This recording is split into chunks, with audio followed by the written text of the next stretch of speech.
परित्राणाय साधूनां विनाशाय च दुष्कृतां धर्म संस्थापनार्थाय संभवामि युगे युगे। यत्र योगेश्वरः कृष्णो यत्र पार्थो धनुर्धरः तत्र श्री विजयोर्भूति ध्रुवा नीतिर्मतिर्मम। आज सौभाग्य की बात है कि आपकी कृपा से ऐसी मांग पर बोलने का अवसर मिल रहा है जो देवस्थान से जुड़ी हुई है। मैं सबसे पहले खाटू श्याम जी मंदिर के लिए 100 करोड़ रुपए की व्यवस्था और दीपावली, होली, शिवरात्रि, रामनवमी जैसे त्योहारों के लिए 600 मंदिरों के लिए 13 करोड़ रुपए की साज सज्जा और आरती की व्यवस्था करने के लिए माननीय श्री भजनलाल जी, हमारी माननीय वित्त मंत्री जी और हमारे संबंधित मंत्री श्रीमान जोराराम जी का बहुत बहुत आभारी हूं। इस अवसर के ऊपर मैं अपनी बात शुरू करने से पहले यह निवेदन करना चाहता हूं कि खाटू श्याम जी, सालासर बालाजी, श्रीनाथ जी, नाथ द्वारा और तीर्थराज पुष्कर, ये चारों पूरे विश्व के अंदर अपना अप्रतिम स्थान रखते हैं। राज्य सरकार को इसके ऊपर सोचना चाहिए और विचार करना चाहिए कि इनको तीर्थ नगरियां घोषित की जाए और यहाँ पर मांस और शराब का बेचना और ग्रहण करना दोनों अवैध घोषित हो। इस पर सारे सदन को एकजुटता दिखानी चाहिए और ऐसे बहुत से मौके आए हैं जब सदन ने एकजुट होकर अपना विचार व्यक्त किया है और एकजुटता दिखाई है। आदरणीय सभापति जी, यह धन जनता का है, सरकार उसकी ट्रस्टी है और देवस्थान के मामले में हमारी भूमिका सिर्फ सेवक की है। न कोई देने वाला है न कोई लेने वाला है। जनता का पैसा है, जनता के पास जाना है। लेकिन अगर ठीक से आय व्यय का पूंजी प्रबंधन हो जाए और उचित आवंटन हो जाए तो जनता हमेशा खुशहाल रहती है, सुखी रहती है, आगे बढ़ती है और ऐसा नहीं लगता कि हम टाइम पास कर रहे हैं। आदरणीय सभापति महोदय, राजस्थान के 50 ऐसे स्थान हैं जहां के लिए राज्य सरकार ने घोषणा की है कि उनका उद्धार किया जाएगा, उन्हें आगे बढ़ाने का प्रयत्न किया जाएगा। महोदय, समय समय के ऊपर देवालयों के नाम पर, देवस्थानों के नाम पर ऐसी कार्रवाई होती है जो लोगों को बांटने का काम करती है, दिलों में दर्द पैदा करने का काम करती है और आगे बढ़ते हुए देश को रोकने का काम करती है। जैसे आदरणीय गहलोत साहब की सरकार के समय मंदिरों के पुजारियों की परीक्षाएं लेकर के नौकरी देने का काम किया गया। ये गलत नहीं है, गलत नहीं था, लेकिन उसकी जो भावना थी वो तुष्टीकरण से प्रेरित थी। मैं आपको बताना चाहता हूं, अभी हमारे बाबा जी बोल रहे थे, इनका जो गोरक्षधाम पीठ है मुख्य गोरखपुर में, हमारे उदयपुर से गए हुए महात्मा जी ने गोरक्षधाम पीठ की वहां पर स्थापना की थी, जिसका संबंध गुरु गोरक्षनाथ जी से जुड़ा हुआ है। भारत का प्रसिद्ध मंदिर विंध्यवासिनी देवी का, जिसकी पुजारिन एक अनुसूचित जाति की महिला पार्वती हैं। हमारे खाटू श्याम जी मंदिर के पुजारी हमेशा से राजपूत होते आए हैं। ऐसे ही बहुत सारे ऐसे मंदिर हैं हमारे सांगा बाबा सांगानेर के अंदर, इनकी पूजा का काम एक माहेश्वरी परिवार करता है। तो यह जो सामाजिक समरसता है यह भारतीय संस्कृति की देन है। इसलिए इसको कभी भी राजनीति में डालने का काम करते हैं तो हम राष्ट्र के साथ अनर्थ करते हैं। जिस देश के अंदर प्रभु श्री राम के मंदिर का शिलान्यास एक अनुसूचित जाति के व्यक्ति श्री कामेश्वर चौपाल के हाथों हो, उस देश के अंदर जातिवाद के नाम पर धर्म को बांटना, देवस्थानों को बांटना अपराध से कम नहीं है। आदरणीय सभापति जी, मैं यह भी बताना चाहूँगा कि 500 साल की सबसे बड़ी घटना रामलला के मंदिर का प्रतिष्ठापन हुआ है। उनके पुजारियों में अनुसूचित जाति के पुजारी रखे गए हैं। मैं आपके सामने यह बताना चाहता हूँ, निवेदन करना चाहता हूँ सभापति महोदय, कि 2018 से 23 के बीच में जयपुर जिले के अंदर 29 धार्मिक स्थल चयन किए गए, जिन पर 35 करोड़ 26 लाख 84 हजार 471 रुपए का स्वीकृतिकरण हुआ और 25 करोड़ 1 लाख 2,471 रुपए खर्च किए गए। इनमें क्या हुआ? हमारे जयपुर के आराध्य गोविंद देव जी महाराज के मंदिर के लिए 20 करोड़ 30 लाख रुपए का प्रोजेक्ट 23-24 में बना और कार्यकारी एजेंसी जेडीए थी। हुआ क्या?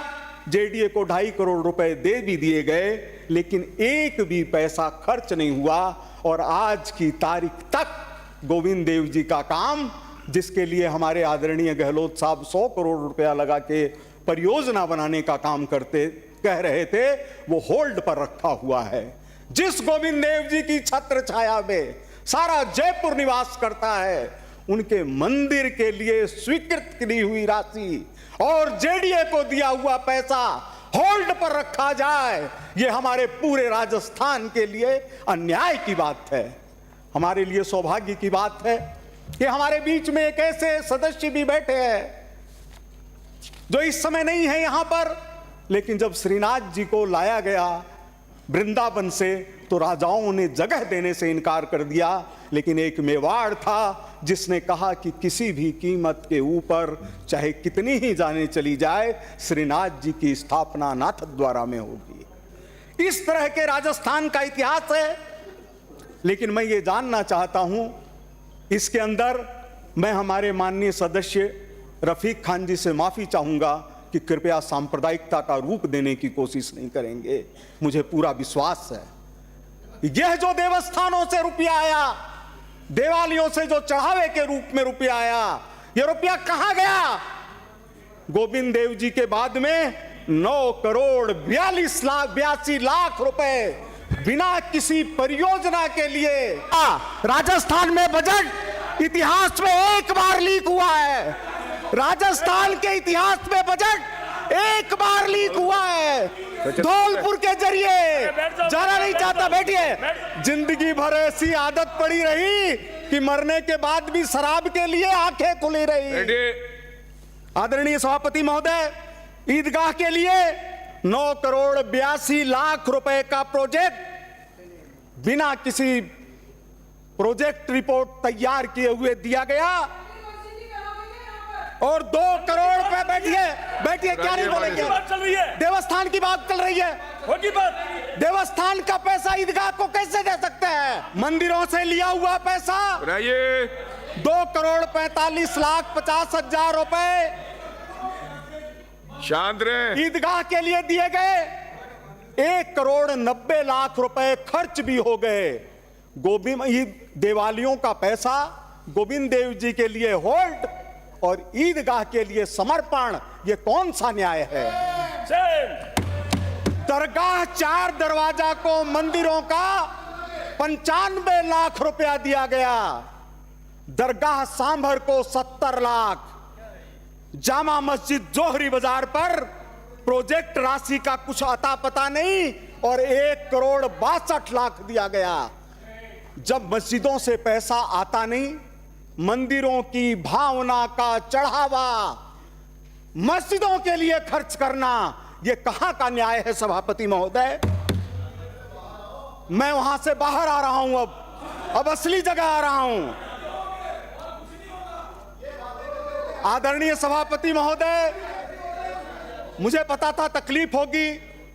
घाव का ऑपरेशन करने पर तकलीफ स्वाभाविक है। इंजेक्शन लगेगा तो दर्द होगा और जब दर्द होगा तो सिसकारी निकलेगी और सिसकारी निकलेगी तो जुबान खुलेगी और जुबान खुलेगी तो आह निकलेगी। 347 को बंद कर दें। आदरणीय सभापति महोदय, 2 मिनट पहले मुझे दुख इस बात का है श्रवण कुमार बोल ही लिया कि ये पैसा खर्च करते समय 5 साल तक गहलोत सरकार ने कोई सर्वेक्षण करवाने का काम नहीं किया। कोई सर्वे नहीं। इधर से आओ और इधर ले जाओ, कहीं से 50 लाख पता नहीं कहां से आए और किसी को दे दो। 2 एमएलए खड़े हैं, दे दो दे दो दे दो दे दो। किसको दे दो? हत्यारों को दे दो। आदरणीय सभापति महोदय, आपके सामने मैं एक ऐसा विषय लाना चाहता हूं जिस जगह से यहां की विधानसभा भी जुड़ी हुई है। बहुत सी मंदिर माफी की जमीनें कांग्रेस के राज में जिनको बेचा नहीं जा सकता, उनको गैर कानूनी तरीके से परिवर्तित करके और समर्पित करवाया जाता है और मंदिरों की भूमि हाथ से निकलती जा रही है। जल महल के पास में एक होटल बनी, एक बड़े नामी गिरामी, कभी कांग्रेस कभी बीजेपी से जुड़े व्यक्ति ने मंदिर माफी की जमीन पर होटल बनवाया, सरकार को जमीन समर्पण करवाई और सरकार ने उनको एलोट करने का काम कर दिया।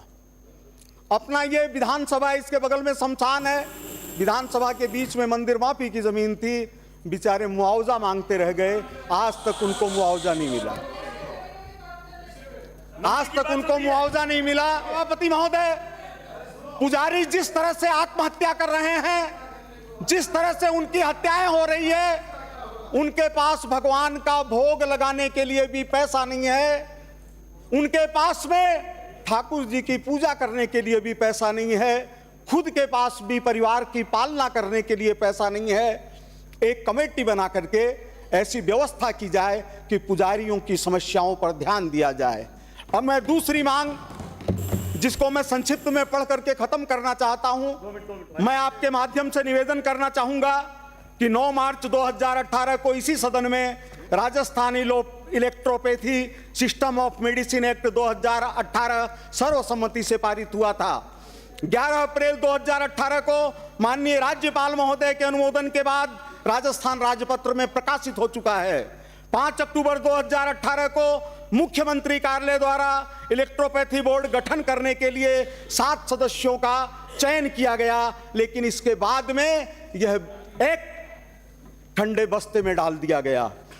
यह सौभाग्य की बात है कि इलेक्ट्रोपैथी विधा के संबंध में परीक्षण करके नियम बनाने की घोषणा इस बार की गई है। इससे इलेक्ट्रोपैथी चिकित्सा पद्धति के विकास का द्वार राजस्थान सरकार ने खोलने का काम किया है। आखिरी 2 वाक्य हैं कि मेरा सभापति महोदय आपके माध्यम से मंत्री जी से निवेदन है कि ये 7 सदस्य जो बनाने का काम है यह भी किया जाए, बोर्ड को अमली जामा पहनाया जाए और शिक्षा और अनुसंधान के लिए बजट का आवंटन किया जाए। इतना ही कह करके मैं कहना चाहता हूं कि माननीय प्रधानमंत्री श्री नरेंद्र मोदी जी ने श्री रतन देवासी जी अंदर प्रवेश करते समय श्री रतन देवासी जी की बच्ची को सबसे पहले प्रवेश करवाया था। यह है भारतीय जनता पार्टी की संस्कृति। विराजिए, आप विराजिए, सदस्य बोल रहे हैं, विराजिए।